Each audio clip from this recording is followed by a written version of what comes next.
Hey guys, TGKS Productions. So in this video, I'm going to be going over the last part of this series that Naughty Dog has been doing over the past month, this four-part series. And they just finished this up this past week on June 3rd. So I apologize for being a week behind. I sort of talked about that when I covered the last one that was released actually 2 weeks ago. And sort of the whole thing that they did with State of Play sort of put me back a little bit. But this is the last part of the series. This is Inside the World. Last part of their four-part series here. And I'm just going to be breaking down and reviewing it like I did with the past three. And what I'm going to be doing with this one particularly, this is a little bit of a longer one, sort of like the second one, I believe, with this series, which was Inside the Gameplay. Instead of sort of just breaking it down, sort of cutting it apart and putting it together like I did with the last video, sort of taking various clips from it and putting it in the video. I'm just going to be playing the entire video and breaking down and reviewing it as we're going through it. That's just a little bit easier for me, especially with these longer ones. So let's get rid of this up here. Any case, let's get this full screened here. Alrighty, here we go. Like I said, I'm just going to be sort of commenting on it, criticizing it, reviewing it, breaking it down as this is playing through. So let's get it started.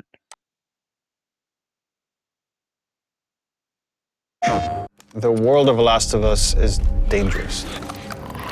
Unless you're living in a protected area, there is something lethal around every corner. Once you venture out of your home, you're in danger. And where we're taking the story and where we're taking Ellie is like each step of the way, she's putting herself in more and more danger to bring these people to justice. I would say that the world, in every sense of the word, is bigger than Last of Us Part 1. Both in scale and the amount of physical space that exists for you to explore, for you to encounter other people. Yeah, this route has its perks. So first thing that Naughty Dog member states right there is very interesting. He says that the world is bigger, not just with scale, but what you're really able to explore. And this sort of, I would say, follows up with what the co-director stated. I believe it was Inside the Gameplay. Don't quote me on that, but he's talked about in that video how that pretty much because Ellie, obviously she's not as big as Joel, she's a little bit more nimble than Joel, and she'll be able to get various places maybe Joel wouldn't have been able to get to. Therefore, it opens up that exploration. That's sort of what this Naughty Dog member is talking about here as well. Is he's stating that the world's just not, large in scale, but what you can actually explore is also, very large and expansive. And that's definitely exciting for me. I mean, even just hearing that the world is larger is definitely huge because I know even though this game is not open world, this is predominantly a story game. From me just playing through The Last of Us Part 1, the settings that you're placed in with the various chapters, I guess you could say, that's sort of the way I'm splitting it up as I'm playing through The Last of Us Part 1. There is a lot that you can explore. I mean, it's quite impressive, especially for like a 2013 game, since The Last of Us Part 1 was released in 2013. So I'm definitely excited to see just how expansive this world is. Our hope is to make every corner a challenge, make every decision hard for Ellie. And so we do that not just in the gameplay you experience, but also in the level design. So part of that is making certain experiences really hostile, be it through weather or through rivers or craggy cliffs or slick snow. But we also use it in terms of how blind the player is. Like, what can they see? How safe do you feel? Can you see a threat coming around the corner? You never know if the bullets in your gun are going to be enough. You never know if you can stop and bandage your arm. You can never fully breathe. And we want you to be in alignment with Ellie, who can never fully breathe when she experiences this trauma. For Jackson specifically.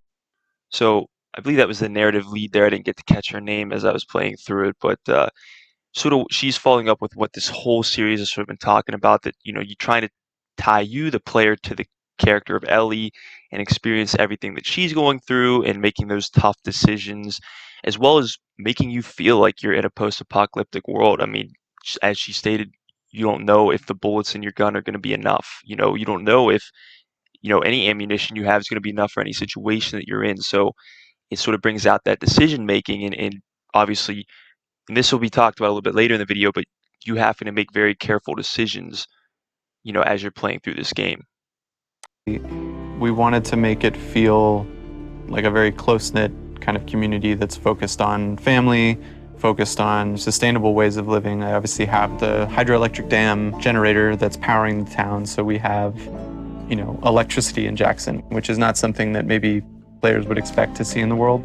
But given that we're further in time, we wanted to show that there are certain people dedicated in the world to rebuilding a life that doesn't revolve around killing people and scavenging.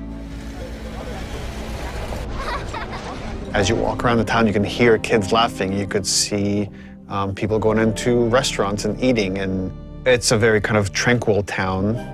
Now, we know there's all these horrible things happening outside the walls, but they've been able to protect the innocence of this town. Jackson, in many ways, represents what is at stake for our characters, a life of peace and relative comfort, a life where you can fall in love, a place where children can play and it's okay. And I think, when we were looking at building out Jackson, it's like, okay, how many of those moments can we represent? What's awesome about the world of The Last of Us is it shows just how precious the things that we take for granted in our everyday lives, how precious those things really are. So I like what he says at the end there, Anthony Newman, the co-director. He says that, a lot of what we have today we take for granted, and because, we're in this post-apocalyptic setting, this world, Jackson's sort of this symbol of what used to exist, what was. And that's, a civil society, sort of like a governmental system where everybody can benefit as a whole. But obviously this post-apocalyptic world is sort of, you know, turned the world back into its natural state, away from a civil society, away from a, governmental system. And Jackson's sort of that symbol that they're trying to hold on to of a civil world in a sense. And I like how also one of the members also stated how that, obviously because, you know, the world has been, this post-apocalyptic world's been going on for a while. Obviously, they sort of started to bring the world back to a more civil state. Obviously, they have the hydroelectric dam powering the electricity, so they're trying to get it back to that civil order. But the world is at the same time trying to take it back to its natural state. There's sort of that conflict there.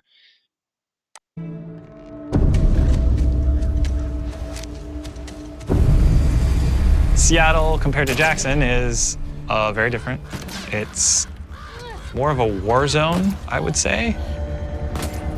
Part of the interesting thing with Seattle or the Pacific Northwest is that there's all this rain and all this foliage and wildlife, and it's this very lush area that if someone were to settle down, it'd be a pretty good place to settle down, just as far as the kind of fruit you can scavenge, the animals you can hunt. And then because it is so lush, because it is so teeming with resources, is why there are multiple factions trying to fight over those resources. One faction you run into in Seattle is the Washington Liberation Front. When the outbreak happened, the military took some pretty drastic actions and quarantined parts of the country. And this was their way of protecting the population that has survived this horrendous outbreak. And because of that, it led to rise of these resistance groups. And in the first game, we saw the Fireflies.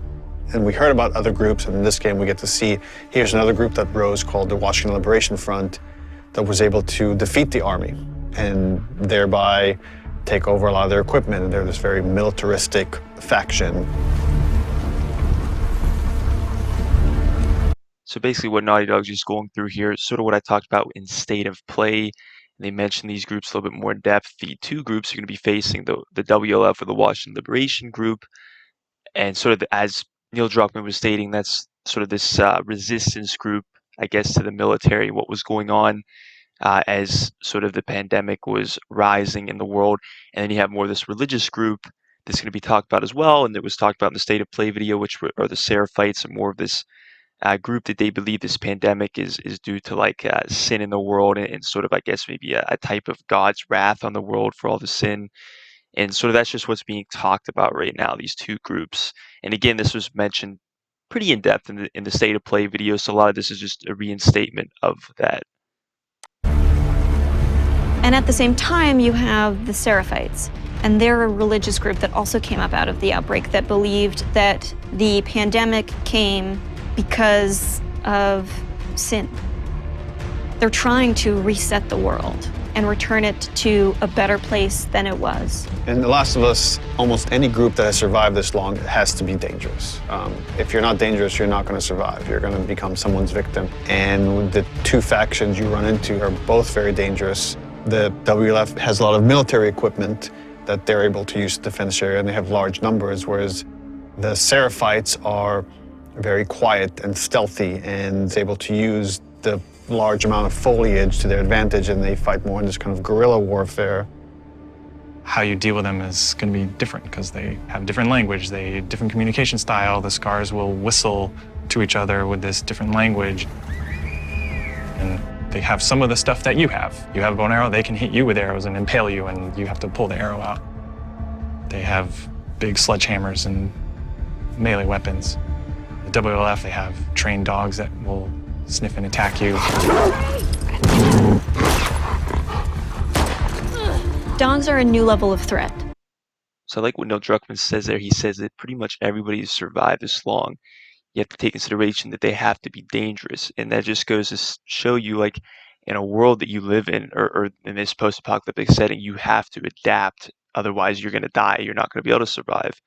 And it just goes to show that, everybody you're going to face in this world has to be able to make tough decisions and are going to have to live on sort of this danger side in order to survive. And it just sort of reinstates that idea that, you're never safe in this world, and that anybody you can run into could be a serious threat at any given time. That Ellie hasn't had to negotiate before. And hopefully they create a new complicated choice for the player. We saw in them an opportunity to challenge people's perceptions of what a combat setup can be. We wanted to find really hard choices. The dogs themselves have names. They're called out by their owners. We wanted every setup to be challenging. So one thing that's interesting there, sort of two things I can take away from what she just said there, this Naughty Dog member. She says that obviously the dogs make combat setups much more complex, and they are, because obviously the dogs can track you. Throwing a dog into the situation, and again, dogs weren't really, I don't believe they were in The Last of Us Part 1 as far as combat is concerned, because about 40-50% of the way through that. And having dogs now in a combat scenario is going to make combat situations much more complex, and decision making obviously much more important if you want to survive that situation. But at the same time, she mentions that all these dogs have names, and obviously if you're a pet lover, it might be tough for you to want to kill the dog, but at the same time, that might be the decision you have to make in order to survive. And that's sort of what she's getting at there, this Naughty Dog member. Oh, that smell. Looks like infected did this. How many do you think it would take to bring down a moose? Infected are still a threat in this world. We wanted to take first our basic classes that we had in the first game and say, okay, what's different about them now? So we'll have scenarios where way more runners, like we can have hordes sometimes of runners coming after you, and it might be about just escaping because the odds are just overwhelming. This thing just keeps mutating. There's certain evolutions of infected that you haven't seen before. Okay, first off, this is probably one of the most interesting things to me in the entire video. I thought was really cool. He mentions hordes specifically, and I think he was specifically talking about the runners. Although if there are hordes of other type of infected, like clickers, oh my gosh, that'd be even 10 times more deadly. If you played the game, you would know where I'm coming from there. But in The Last of Us Part 1, you're really not dealing with hordes. At the most, you're probably dealing with about 6 to 8 enemies at a time. I mean, I'm talking about infected as well as just human enemies, non-infected enemies. But a horde, which could maybe be 15, 20, 30, 40, 50 zombies are infected, who even really knows the number? I mean, I think of Days Gone, another, sort of post-apocalyptic world game or zombie game. There's hordes in that game you have to actually take out. You could be dealing with a few hundred, and zombies are infected. I don't know really if they're going to take it to that level, but I know just from in The Last of Us Part 1, dealing with, 6 to 8 infected at a time can be very, very, very overwhelming. And, imagine having hordes now you're going to have to deal with. And sort of what they're going to talk about a little bit later is it's going to make that decision-making process 10 times more crucial because, you know, you may not have enough ammunition to deal with that horde, or you may not have the means to deal with the horde. So your decision making is going to be very, very extremely important. So I'm definitely interested to see how these hordes are going to play into the game. For new classes, There's the Shamblers, which kind of have these exploding acid clouds when you get near them. You're running down a hallway and you have to suddenly make a decision like, oh, do I want to take the damage and go through this cloud or find some other route or go back the way I came? And it kind of forces you to, on the fly, kind of make new decisions about how you're going to deal with the threat behind you or potentially in front of you. so again, it's about how do we make fighting against infected intelligent. So when you come on a space, you're listening to audio cues because different classes will make different sounds. If you just go in guns blazing and throw caution in the wind, you could easily get overwhelmed and regret that strategy. That level of uncertainty. So what Neil Druckmann just stated right there, that's very important because if you played The Last of Us Part 1, you would know if you run into a room and go guns blazing, and even if there's just one clicker in there, and he mentions those audio cues because he's right. They develop these different infected to make different sounds, so you can sort of pick up what infected you're dealing with.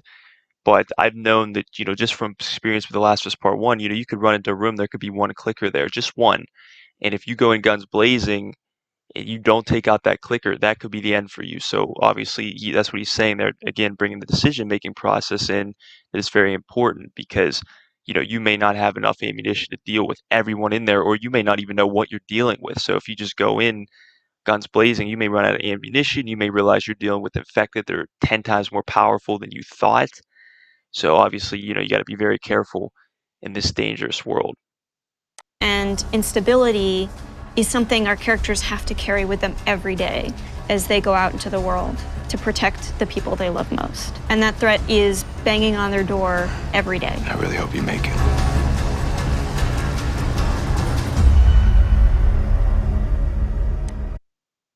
So that's pretty much the video that is inside the world. This is me breaking down and reviewing it. As always, guys, I hope you enjoyed it. Hope you found it interesting. Please don't forget to like, subscribe, share this video. Be sure to comment if you have any questions. And as always, have a great day.